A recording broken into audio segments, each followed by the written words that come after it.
I'm Colton Clairmont, And I'm Emilee Wells. and this is Hoofbeat News. My name's Colton Clairmont. Hey, it's Emilee. Hi, my name is Jose Hernandez. I'm Akacia Schauermann. I'm Johnny Prouty. Hi, I'm Gaby. I'm Crone. Hi, I'm Uriah Celestino.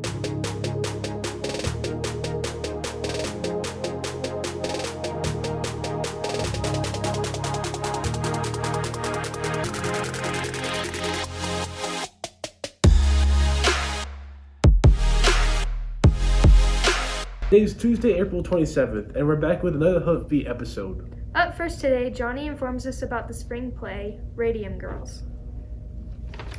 Radium Girls is a play based on the worker women and girls who were poisoned by the radium that they painted on watch faces.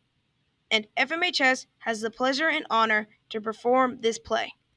What is your part in the play? I play the main antagonist, Arthur Reeder, who becomes company president of a radium company. So I play Grace Fryer, who's the lead, and she's one of the dial painters that was affected by this.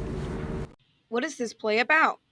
So it mainly follows kind of my story, Grace's story, and Mr. Reeder's story, and how she kind of became sick and dealt with her illness and with her want for compensation. It also shows Reeder's perspective of how he tried to deny everything and the company tried to keep everything quiet. Is this based on true events? Yes, it is. It's actually based on, as I said, a bunch of dial painters who worked with radium paint and they got really sick back in the 1920s. What year is this play set in? It's set in the 20s, so early 1920s, 1930s. A very, very early year where not much medical history was known. What is this play set to perform? The performances are set to start on the 29th, the 30th, and then the 1st of May. Showtimes are on April 29th, April 30th, and May 1st. Tickets must be bought prior to the shows.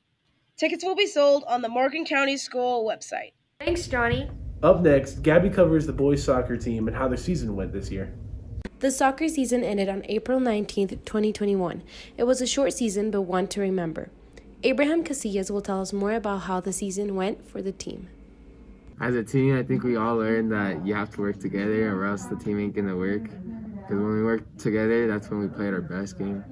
And when we didn't, it didn't work out too well. The difference of the season was that we played different teams this year since we're in different leagues. So all the teams we played were new to me and most of the guys too. There's some that were the same. So our hardest game I thought was against Niawat.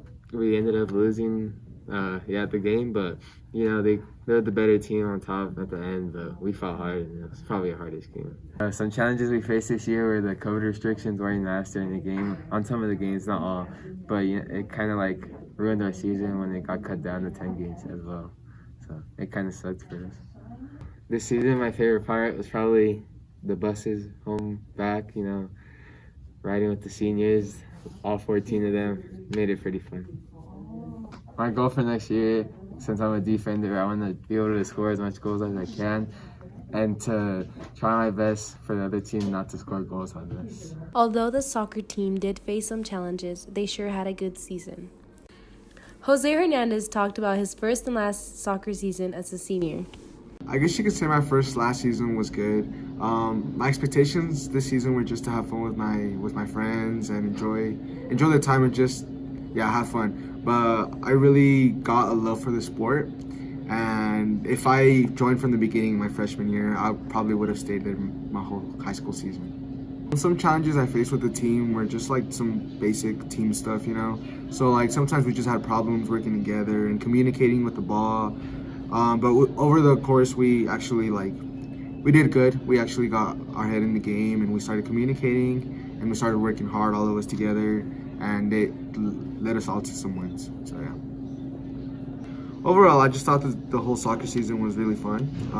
The whole team was just very, very they were very encouraging to me. Since it's my first year playing soccer, they had patience with me. They knew I didn't really know much about soccer as they did. So they just had good patience and they were really they just included me like I was actually family. Like I played all 4 years, but it was a really good season, and I really appreciate them for everything they've done and everything they've taught me. My advice for the incoming soccer players is just to, have a good time and get good chemistry with your teammates, because a team without chemistry isn't a good team at all.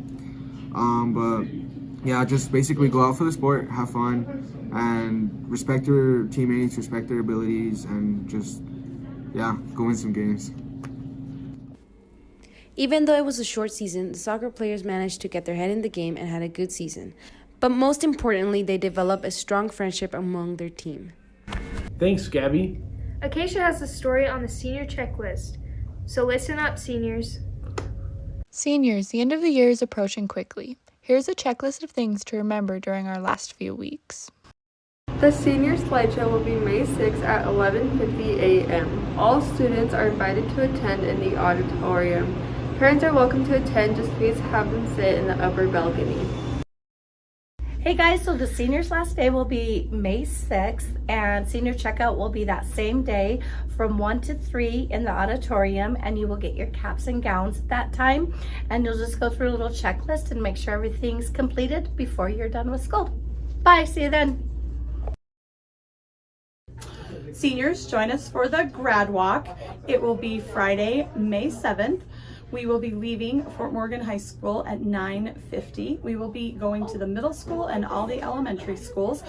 We will be showcasing your graduation to all of our younger Fort Morgan students so they can celebrate you and be encouraged by your accomplishments. Please arrive at Fort Morgan High School by 9:45 in your cap and gown. There will be buses to take us all around the town, and we will be back by 11:15.